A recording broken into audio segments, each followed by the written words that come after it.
Baik, assalamualaikum warahmatullahi wabarakatuh. Waalaikumsalam. Salatu wassalamu ala asrofil anbiya'i wal mursalin wa ala alihi wa sahbihi ajmain amma ba'du. Baik, pada malam ini kita bisa kembali live ya, Dokmong di Dakomang Indramayu. Insyaallah pada kesempatan malam ini akan mengambil tema ajak kendor ngaji nih, ajak kendor ya, ajak jangan kendur dalam bahasa Indonesia mengajinya. Ya, terkait ini mungkin ingin meluaskan atau memberi support semangat pada kita, mungkin ada yang kendur, sehingga kita berupaya untuk terus semangat dalam rangka kita mengkaji ini gitu ya, mengkaji Quran dan hadis ini.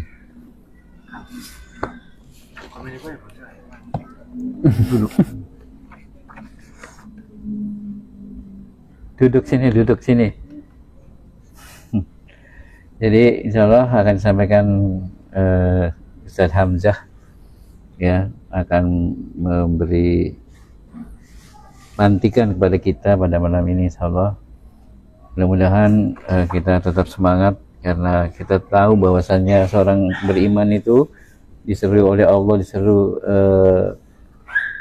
bahwasanya tahukah kamu bahwasanya hartamu dan dirimu itu sudah dibeli ya, oleh Allah dengan surga. Jadi ya kita dengan itu sebagai sebuah garansi ya, bahwa orang beriman itu pasti Allah tukar ya harta dan dirinya untuk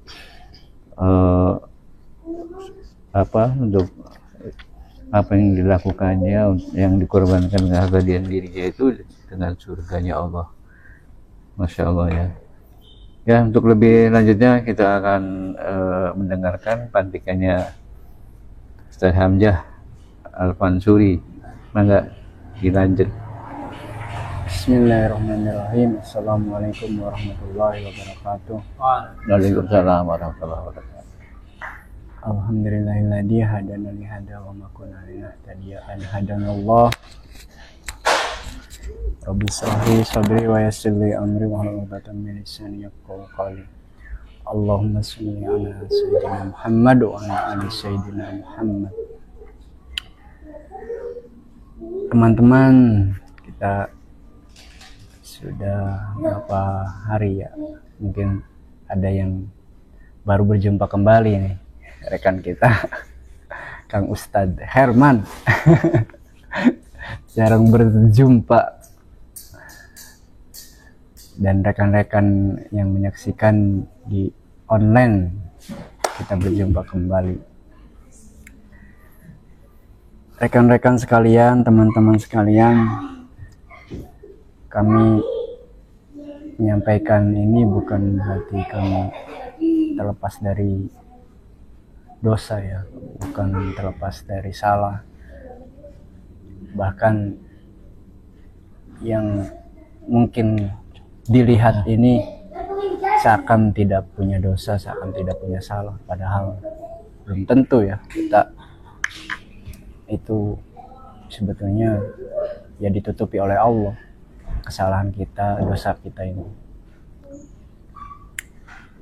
Mungkin dibalik yang kita lihat terindra, belum tentu di dalamnya itu baik. Terindra oleh kita seakan-akan baik, tapi tidak. Tapi ada yang terindra oleh kita seakan-akan buruk, tapi baik gitu. Itu kan rahasia. Maka lebih jelasnya, maka kita harus berpasrah diri kepada Allah, sebagaimana yang diperintahkan oleh Allah. Semuanya itu, segala hal apapun harus kembali kepada Allah. Inna lillahi wa inna ilaihi raji'un. Jadi semuanya harus kembali kepada Allah. Kita menilai sesuatu, menganggap sesuatu, itu harus kembali kepada Allah. Baik buruk, benar salah, itu harus kembali kepada Allah. Nah, kembali kepada Allah ini berarti kembali kepada Islam, bukan kembali kepada yang selain Islam, baik itu menurut sistem demokrasi, sekulerisme, kapitalisme, bukan. Jadi kalau kita kembali kepada Allah itu ya innalillahi, ya kembali kepada Allah, ya kembali kepada Islam. Tentu Islam ini memberi jalan yang terbaik bagi manusia, dan maha tahu baik dan terbaik bagi manusia. Allah itu maha tahu. Rekan-rekan sekalian yang dimuliakan oleh Allah, dalam majelis ini sebetulnya Dokmong ini kan rileks ya, santai, duduk, tidak serius-serius amat betul. Karena sambil ngopi juga bisa. Ya kalau kita melihat di tema yang sekarang ini kan ajakan kendor haji Islamnya, berapa banyak umat Islam sekarang ini yang melepaskan aturan Islam. Coba kita lihat berapa banyak dari sekian penduduk Indonesia ya, Nusantara ini, berapa juta kaum muslimin ini yang melepaskan aturan Islam, tidak sengaja, sadar atau tidak gitu. Dia melepaskan. Sebetulnya kan apa yang menjadi penyebabnya, apa yang menjadi kesalahannya, faktor apa? Kok bisa gitu? Dilahirkan dari keluarga muslim, dibesarkan dari pendidikan muslim, orang tua muslim, sanak saudara muslim,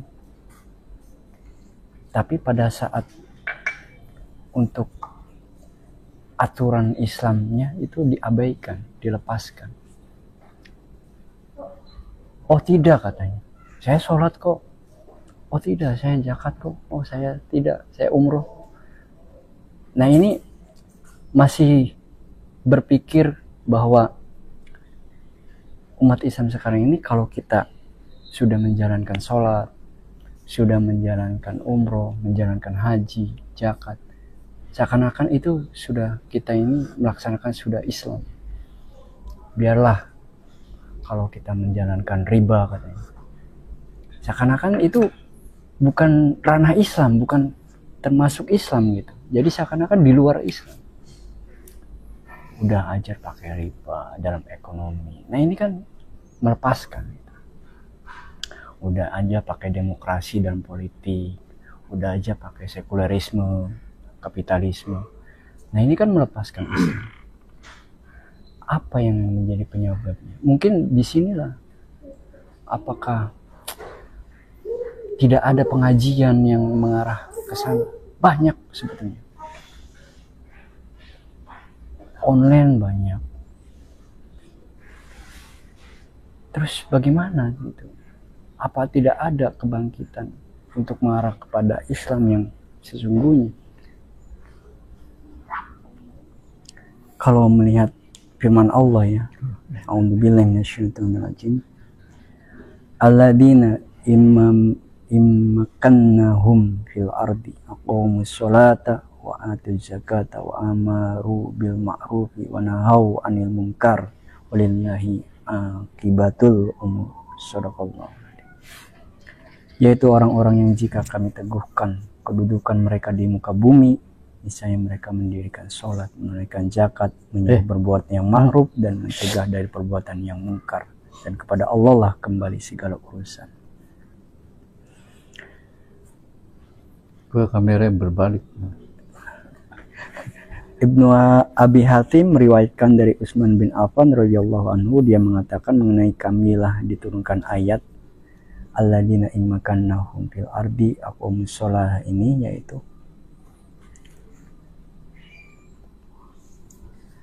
yaitu orang-orang yang jika teguhkan kedudukan mereka di muka bumi, niscaya mereka mendirikan sholat. Nah, ini maksudnya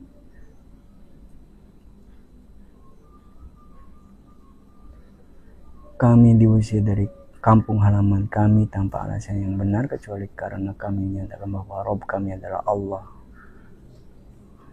dan memberi kami kedudukan dan berkuasa di muka bumi. Nah, jadi sebetulnya umat muslim itu mempunyai kewajiban harus punya kekuasaan. Nah, ini kesalahan fatalnya kan umat Islam itu cukup kalau hanya menjalankan sholat, zakat, puasa, haji, umroh, cukup hanya di situ saja melaksanakannya dan tidak menjalankan Islam dalam ranah kekuasaan, yaitu negara. Ya, ini fatal akhirnya. Akhirnya banyak umat muslim yang melepaskan Islamnya.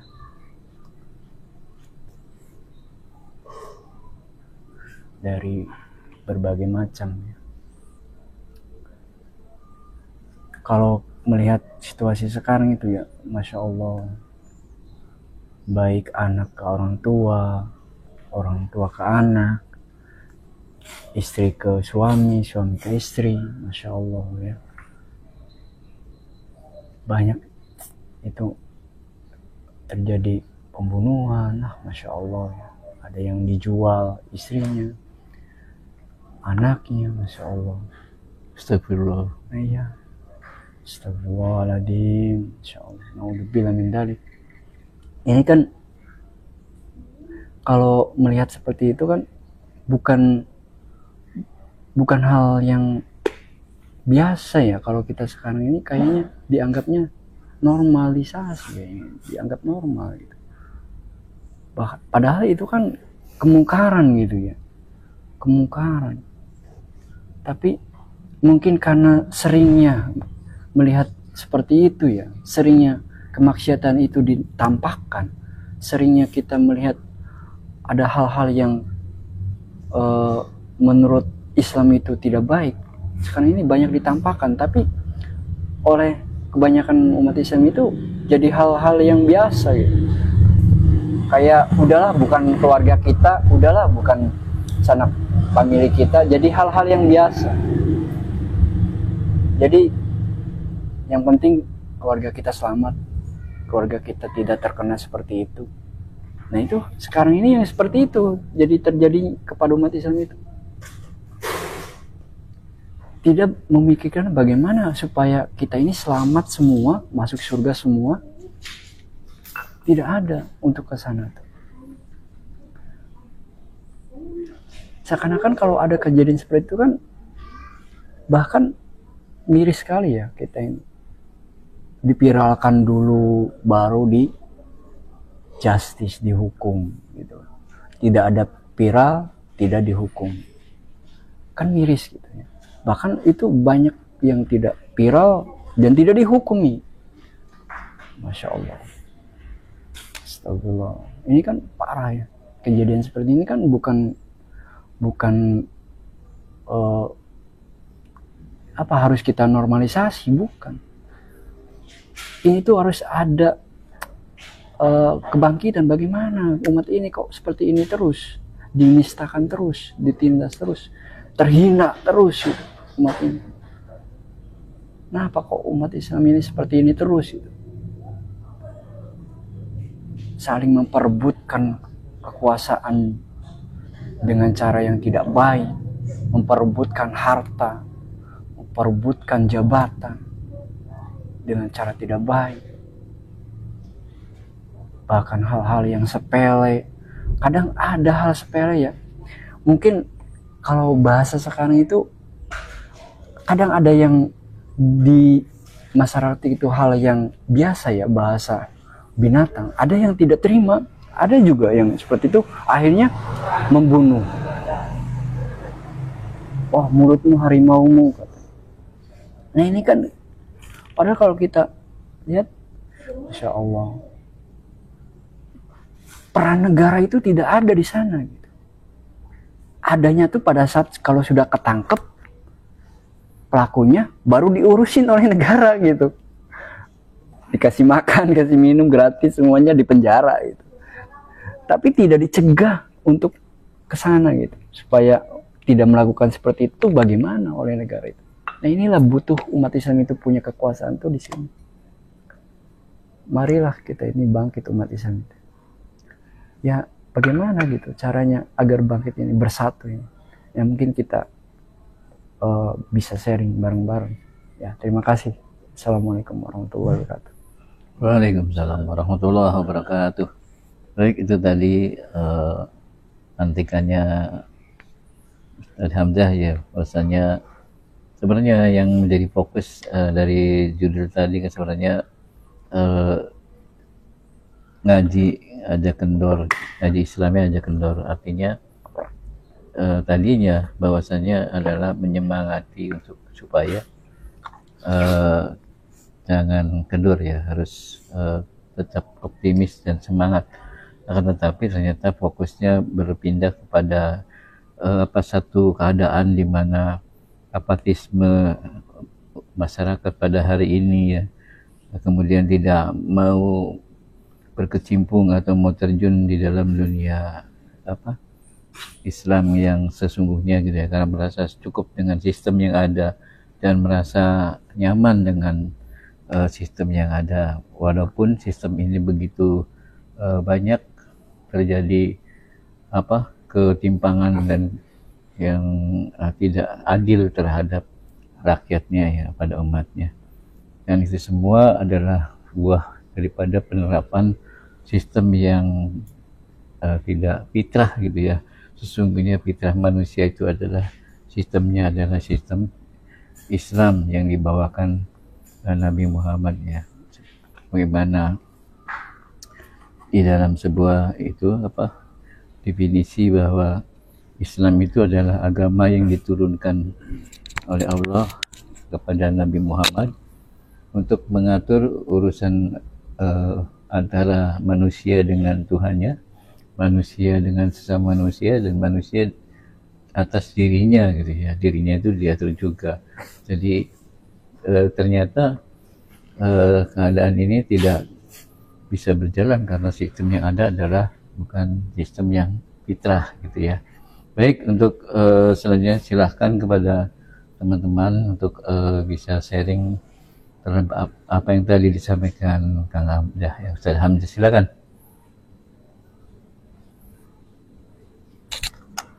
Ustaz. Terakhir. Menyimpulkan. Statement gitu. Inilah Jadi dogma oper-operan. Closing statement jadi pembicara. Ayo kita ramaikan. Jangan kendok. Kendok mungkin. Iya, ngaji aja kendok. Ya. Ayo Pak Guru, Ustaz Sihi, mangga memberi ulasan dan memberi tambahan apa yang saya katakan tadi, fenomena yang diresahkan Kang Ustaz Hamzah tadi. Ya, di tengah dinamika kehidupan yang katakanlah semakin menghimpit ya, jadi banyak keluhan dari masyarakat tuh, terutama yang terakhir ya, mungkin pengaruh dari bahan makanannya ada yang borong gitu ya, untuk kepentingan anak sekolah, sehingga harga-harga terutama yang bahan makanan pokok itu Naik ya. pada naik ya, sepertinya merata kenaikannya karena proyeknya kan di seluruh Indonesia mungkin ya, Iya, makan gratis. targetnya gitu, targetnya seperti itu. Yang semula mungkin harga ayam potong itu di kisaran 25. 32, 34 gitu.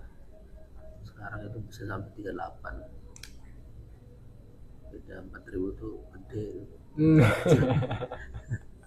Per kilo itu ya. Sekilo. Pink soalnya. Nah kalau hari ini nggak tahu kan, harus tanya Tukang ayam. Pak Jiruman.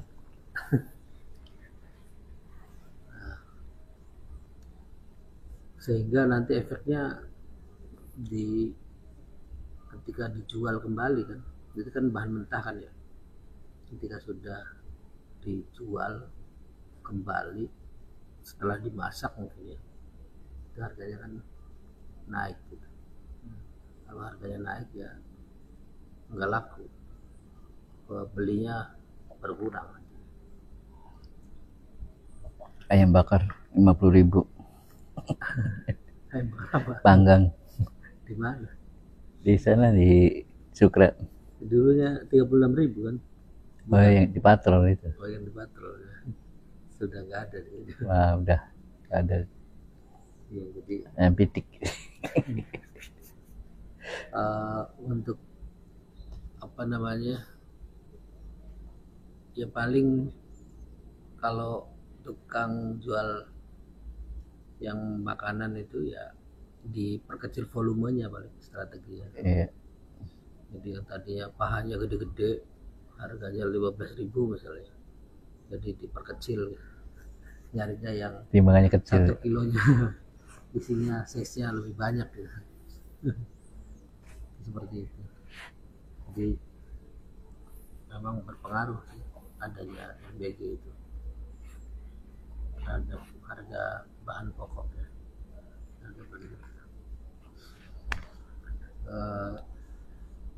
Nanti Iya tuh.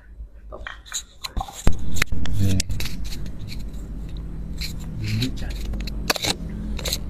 yang baru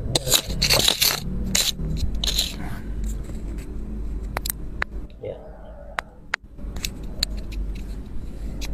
Jadi harga bahan pokok itu ya kayaknya berpengaruh juga terhadap MBG itu berpengaruh terhadap harga bahan pokok.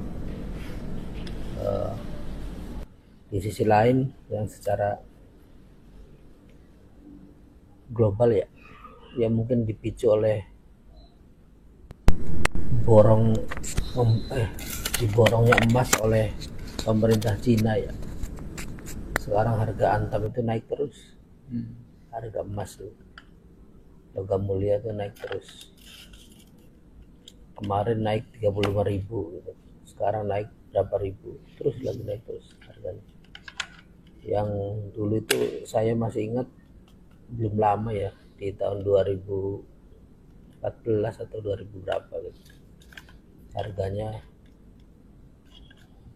masih 300-an ribu 1 gram itu. Beli apa jual? Ya beli, saya nggak pernah jualan emas. Nah sekarang itu kisaran harganya 1 gram itu 2.400.000 atau 2.400.000 lah. Berarti naiknya 8 kali lipat ya.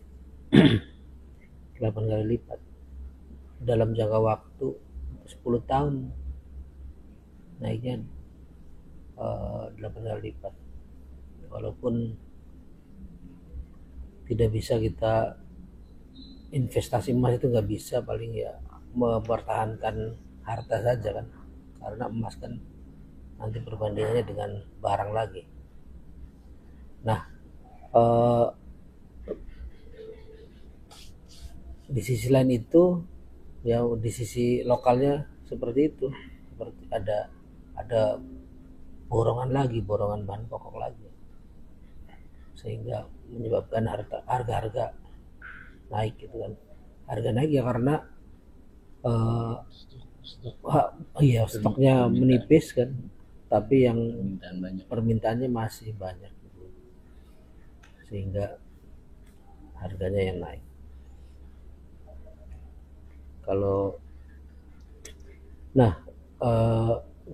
sehingga tadi keluhan para pedagang itu ya banyak yang katakanlah habisnya lama, kemudian kurang laku dan seterusnya. Ya dengan kondisi seperti itu, dengan kondisi katakanlah serba susah seperti itu, ya masyarakat secara pragmatis berpikir ya mencari itu saja, mencari nafkah, mencari uang, mencari sesuap nasi gitu. Ya belum lagi nanti kan kadang-kadang pedagang kecil juga modalnya itu diambil dari rentenir gitu kan, atau diambil dari BPR gitu. Kadang tuh modalnya dari sana. Kalau ke bank kan mungkin harus ada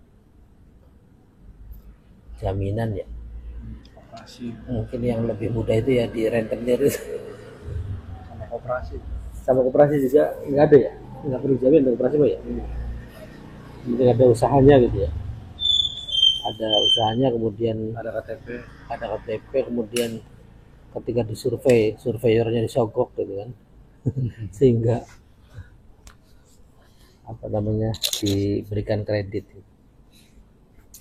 Nah itu yang paling mudah itu gitu caranya, sehingga penghasilan menurun, untuk bayar setoran hariannya juga nggak ada gitu ya. Seperti itu realita di masyarakat kita itu kan, sehingga pemikiran yang pragmatis. Berbicara kira-kira oleh duit, berbicara kira-kira oleh mangan anaknya kita, paling dikaitkan dengan anak dan istri misalnya. Anak dan istri di rumah, aduh itu sudah berat sekali kepala para bapak-bapak itu kan. Sehingga ya efek lain dari keterhimpitan ekonomi itu ya para istrinya juga ikut bekerja juga, sehingga anaknya dididiknya oleh televisi dan smartphone gitu. Jadi kerusakan itu menyebar kemana-mana. Dan kita juga tidak pernah di masyarakat secara umum itu tidak pernah ditanamkan akidah dengan benar gitu kan.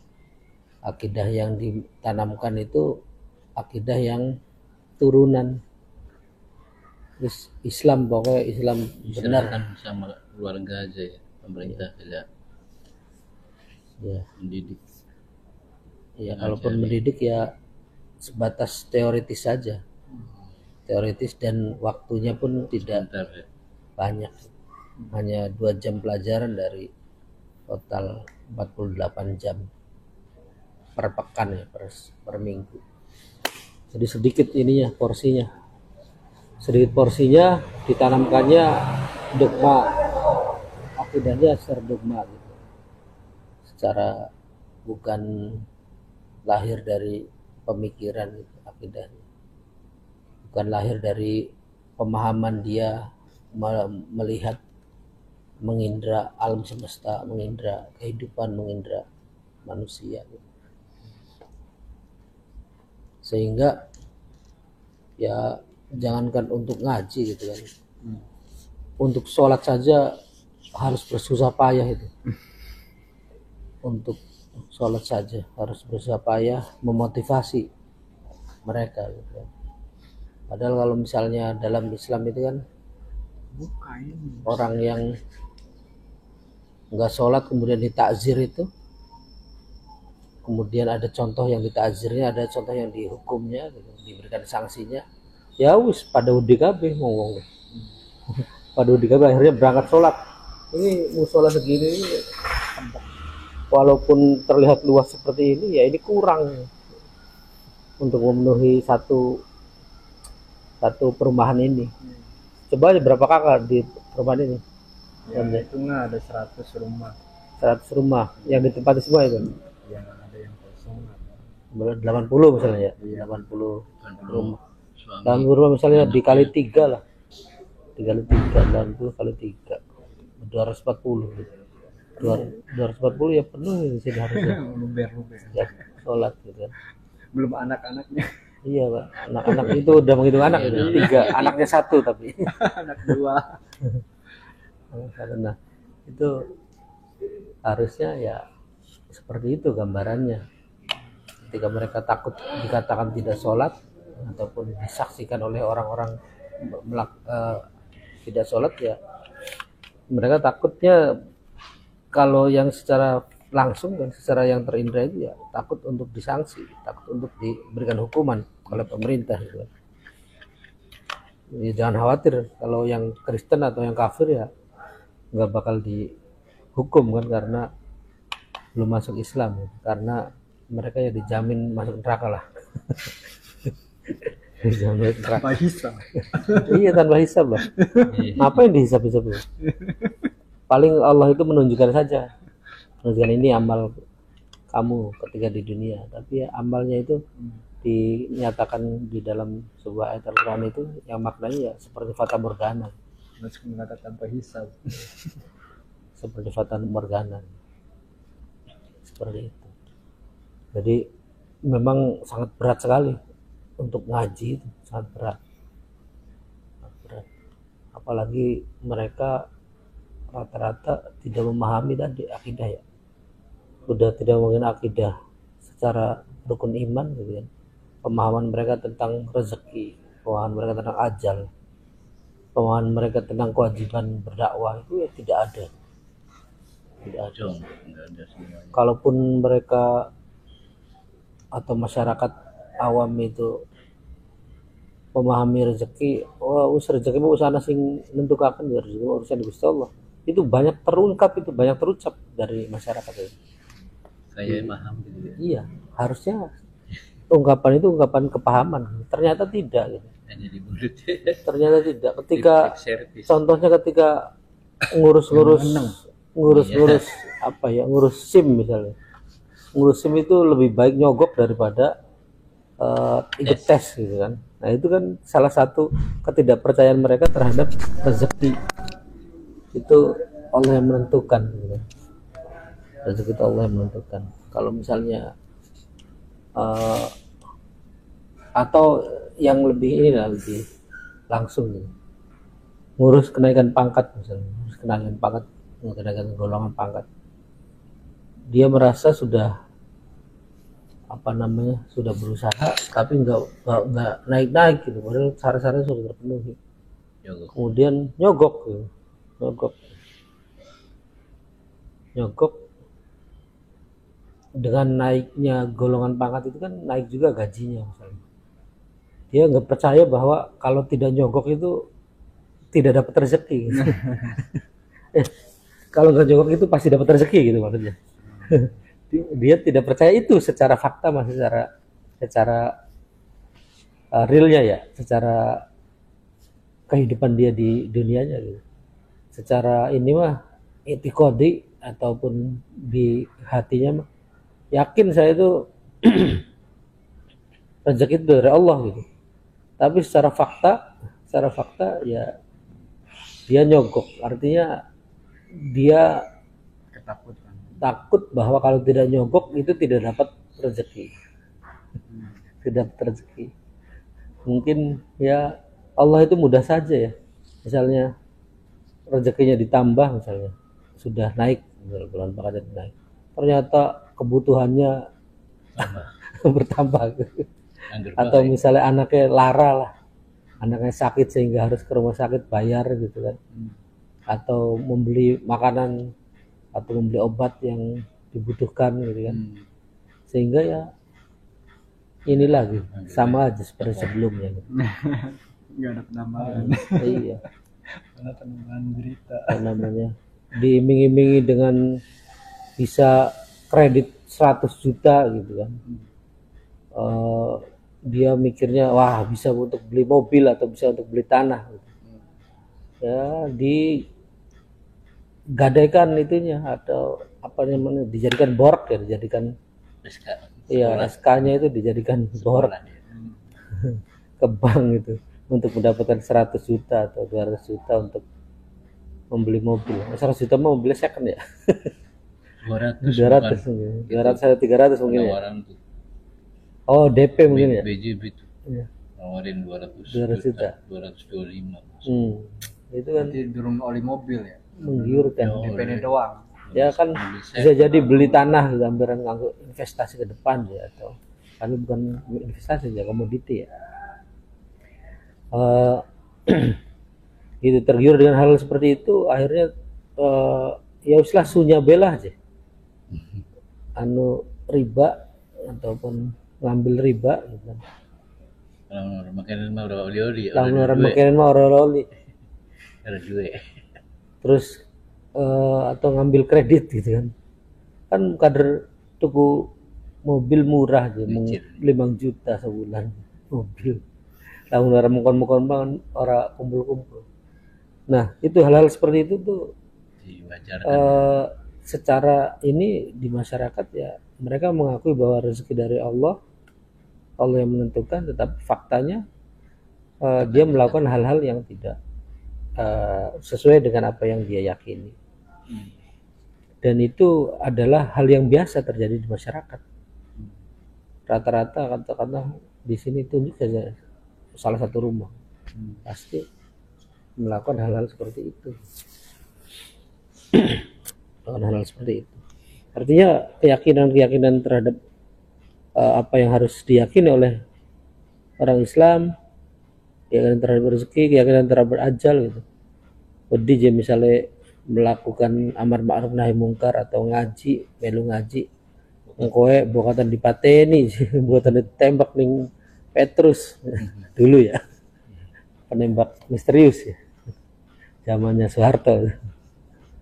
Buat ditembak, buat dipateni, buat di karungi ning Densus digebuki. Ya itu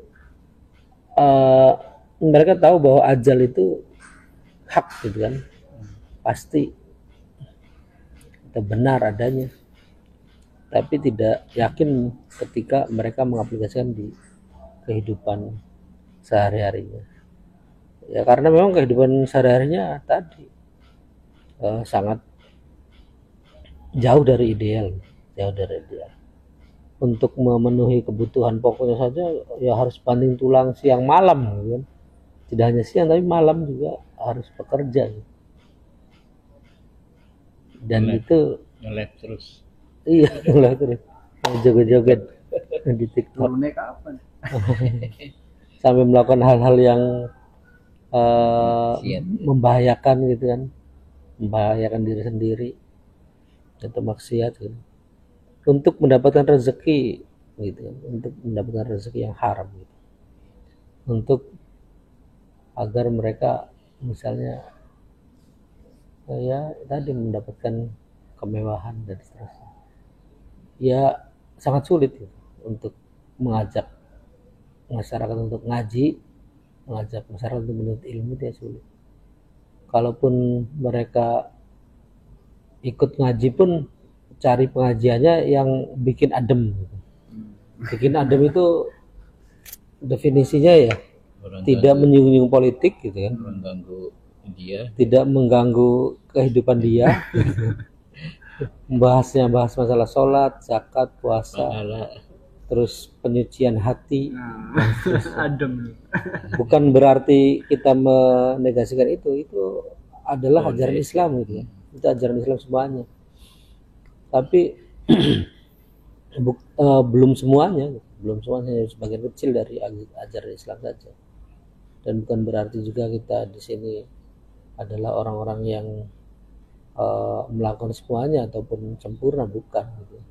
Artinya bukan masalah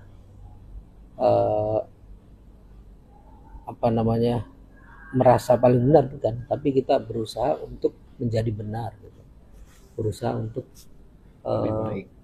lebih baik gitu, berusaha untuk sesuai dengan apa yang Allah syariatkan, itu kan, berusaha untuk menjadi orang yang bertakwa gitu. inna akramakum indallahi atqakum. Sesungguhnya yang paling mulia di sisi Allah adalah yang paling takwa. Jadi kita pengen pujian dari Allah, pengen ridhonya Allah, itu ya yang kita kejar takwa, yang kita kejar ketakwaan. Bukan berarti kita adalah orang yang paling baik, bukan, orang yang paling benar, bukan, tapi kita berusaha menjadi apa yang Allah ridhoi gitu. Menjadikan apa yang kita lakukan ini senantiasa agar Allah itu ridho kepada kita, sehingga ketika Allah ridho kepada kita, ya apapun akan Allah berikan kepada kita. Surga ya gampang gitu. Walaupun masalah hidayah juga gampang gitu. Hidayah dari saya, Allah itu tidak menjamin kita itu masuk surga semua. Di sisi lain kita yakin bahwa ajal dan rezeki itu dijamin oleh Allah. Di sisi lain Allah tidak menjamin hidayah kepada kita.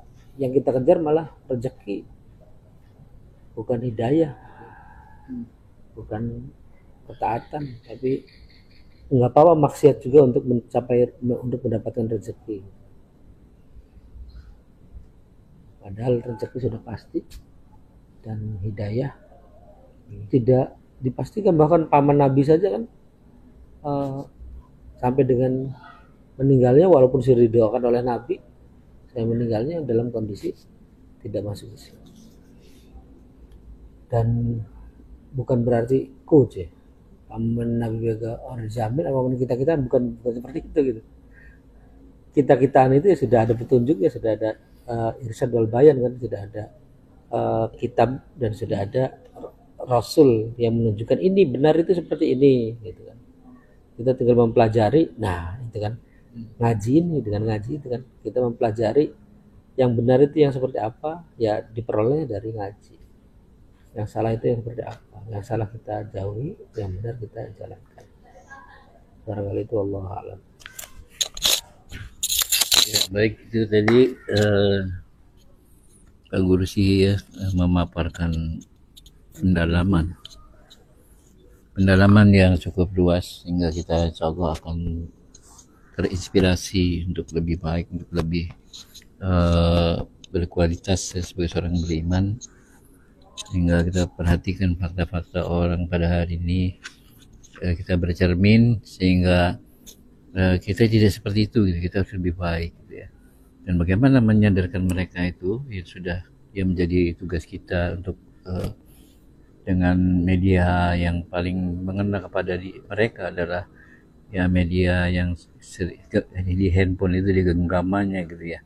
Kalau mau ngaji ke orang mungkin dia malas-malasan, tapi kalau di medsos ya dengerin TikTok ada apa pesan-pesan moral yang tidak menggurui gitu ya, mungkin dia terbersit atau tercerahkan gitu ya. Mudah-mudahan seperti itu.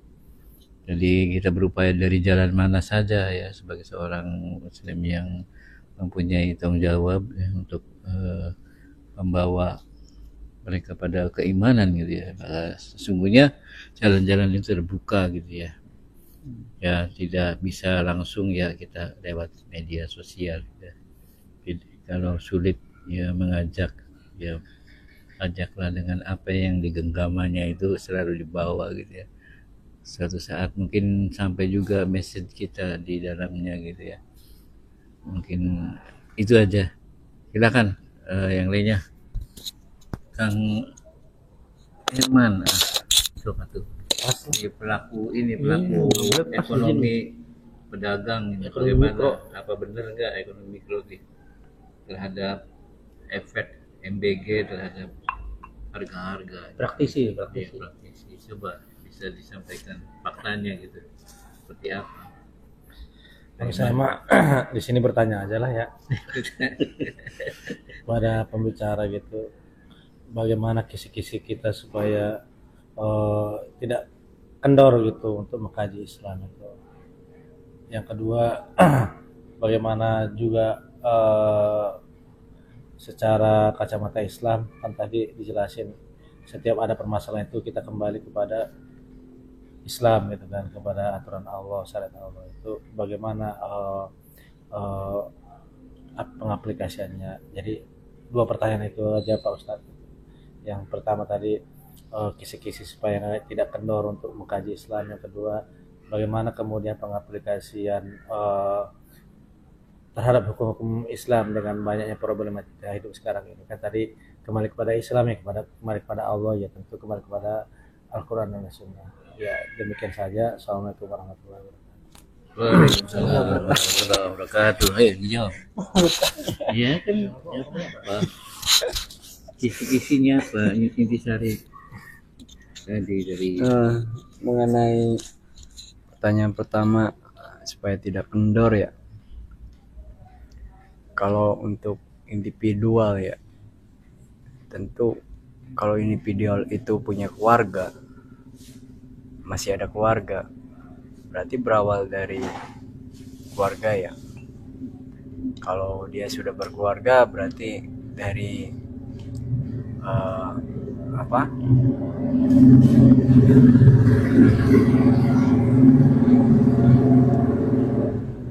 keluarga terdekat, berarti istri, anak gitu. Nah, berarti saling mengingatkan di situ, berarti keluarganya, peran sertanya di situ. Dan tentu keluarga tersebut tidak serta-merta mengingatkan itu paham gitu, bagaimana cara mengingatkannya dan apa yang harus diingatkannya dan apa sih yang diingatkannya itu kan perlu ilmu juga ya. Dan ilmu itu didapat dari mana ya? Tentunya mendatangi yang kajian ilmu gitu ya, kajian ilmu yang benar, yang tepat. Nah, ya kalau hanya suatu keinginan saja dan tidak mendatangi, tidak melangkah, tidak ingin berubah, ya sama saja itu berarti hanya omon-omon. Hanya omon-omon ya, supaya tidak kendor, tapi tidak ada untuk mengkaji ilmu, tidak ada untuk melangkah mendatangi. Bukan kita didatangi ya, bukan kita yang didatangi, tapi kita mendatangi, mencari. Berarti kita harus mendatangi yang ada kajian-kajian ilmu yang tepat dan benar seperti itu. Tentunya ilmu Islam yang benar. Dan di situ yang harus kita tanamkan dulu. Berarti itu dari aspek individual dan keluarga ya. Berarti kan harus ada dorongan di sana. Berarti itu baik dari pemimpin keluarganya, yang terutama itu, yang peran sertanya itu, yang paling utama itu kan berarti kan di situ harus mendorong keluarganya untuk mencari, mendatangi kajian-kajian ilmu yang tepat dan benar tadi. Dan jangan dilepaskan. Jika sudah mengkaji itu jangan dilepaskan, berarti harus kita dalami terus, tidak boleh putus. Harusnya kan di situ. Supaya apa? Supaya tidak kendor. Kalau putus kan berarti kita tidak punya terikatan lagi, berarti kan kendor akhirnya. Kalau pengen terus berjalan dan memahami itu kan berarti harus terus intens ya, terus rutin gitu. Tidak sekali atau menyempatkan waktu yang luang saja gitu. Tapi harus ada keinginan besar, kuat, dan itu tidak mudah memang sih. Kalau kita alami juga memang perlu daya upaya ya, perlu kekuatan ya. Kita makan saja kan perlu kekuatan tenaga ekstra kan. Kalau orang stroke itu kan kalau pengen makan aja harus angkat tangan, itu bersusah payah mengangkat tangan untuk nyampai ke mulut itu ya. Mengambil sesuatu barang aja bersusah payah. Masa untuk kita mendatangi kajian-kajian ilmu yang tepat dan benar untuk mengkaji rutin, kita tidak mau bersusah payah gitu. Bagaimana nanti kelak di yaumul hisab gitu kan, kita akan dihisab itu detik per detiknya itu. ya bukan berarti saya tidak lepas dari salah dan dosa ya, semuanya juga ada. Dan untuk yang kedua tadi apa tadi nah, syariat Islam itu seperti apa yang perlu menjelaskan. Tadi setiap masalah terus kembali kepada Islam, kepada Allah.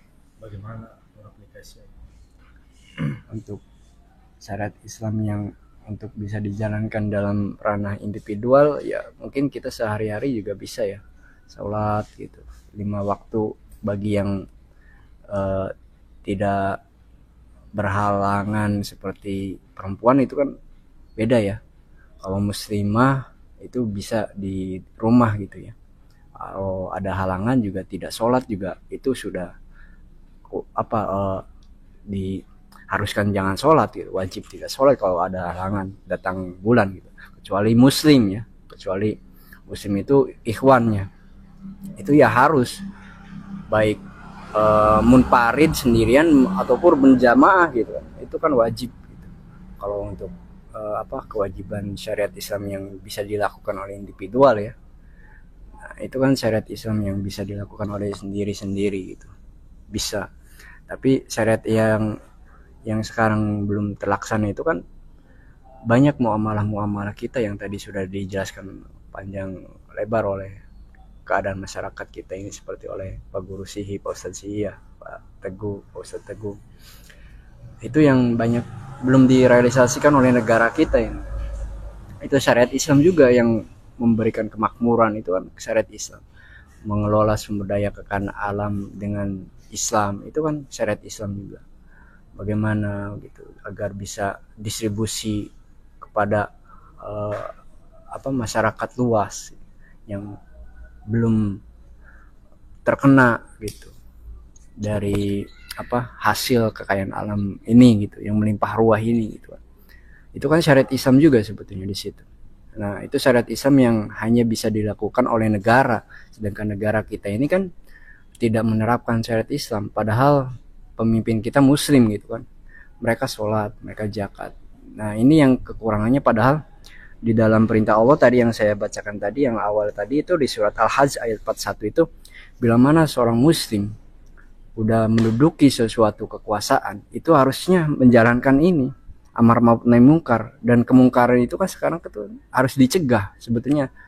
Nah, dicegah. Jadi sebelumnya terjadi kemungkaran itu berarti kewajiban negara itu mencegah jangan sampai terjadi kemungkaran, seperti mengelola kekayaan alam dikelola oleh asing, diberikan kepada asing asong kan, dengan liberalisasi migas segala macam gitu kan.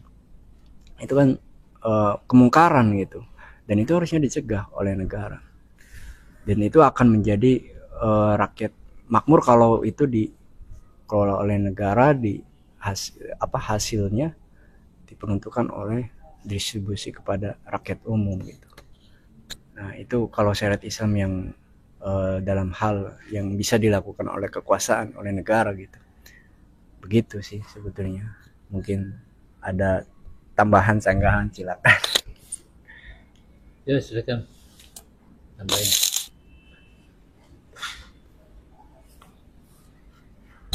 Baik, tadi sudah disampaikan oleh Ustaz Hamzah ya, tentang terkait dua hal yang ditanyakan Kang Herman tadi. Yang pertama kisi-kisi tentang Jangan kendor ya. iya, apa poinnya gitu supaya jangan kendor. Kedua tentang tadi aplikasi syariat Islam hari ini gitu ya, bagaimana pengaplikasiannya ya. Ternyata setelah dijawab tadi bahwasanya karena Ustaz Hamzah mengatakan bahwasanya untuk yang pertama adalah dari keluarga itu sendiri, dari kita saling mengingatkan, misalkan istri mengingatkan suaminya untuk sholat berjamaah dan sebagainya, dan saling mengingatkan lah, suami juga mengingatkan istrinya gitu. Jadi mulai dari sana ya, supaya terpelihara gitu, supaya jangan terkendor, jangan sampai kemudian ambyar gitu ya, akhirnya tidak ada aktivitas ketegasan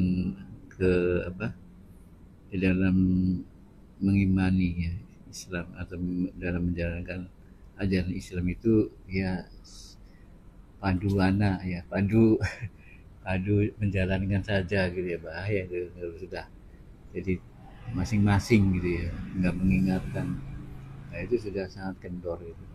Makanya sebagai suami, sebagai pemimpin, maka di rumah tangganya maka jadi kewajiban dia untuk tetap terjadi satu intensitas, satu semangat yang menyala gitu ya, di keluarga, agar supaya ya itu tadi tidak kendor gitu ya.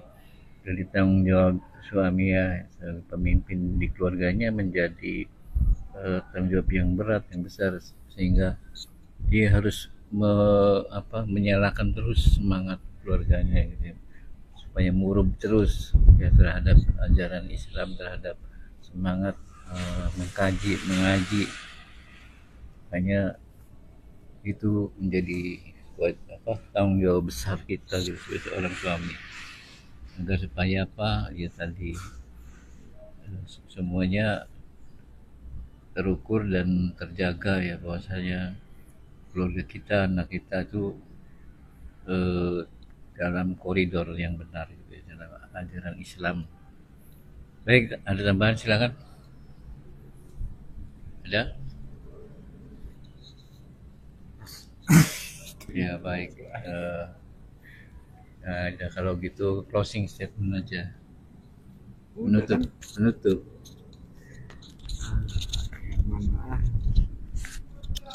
Terima kasih teman-teman semuanya. Tidak lain acara Dokmong ini ya, sebetulnya santai-santai aja, relax ya. Ya, dengan surat wal asri aja, wal asri innal insana fi khusrin illa alladziina aamanu wa 'amilus sholihati wa tawassaw bil haqq wa tawassaw bis sabr. Acara Dokmong ini sebagaimana kita harus mengingatkan sesama muslim itu ya, dalam segala amal soleh ya. Ya mudah-mudahan yang sekarang kita lakukan hari ini, malam ini, detik ini menjadi amal soleh, menjadi timbangan berat yang mulia sama kelak ya. Amin ya rabbal alamin. Terima kasih. Assalamualaikum warahmatullahi wabarakatuh. Waalaikumsalam warahmatullahi wabarakatuh. Ya. Baik, itu tadi closing statement dari Ustaz Hamzah ya. Kita akhiri dengan doa kafaratul majelis. Subhanakallahumma bihamdika, asyhadu an la ilaha illa anta, astaghfiruka wa atubu ilaik. Wassalamualaikum warahmatullahi wabarakatuh.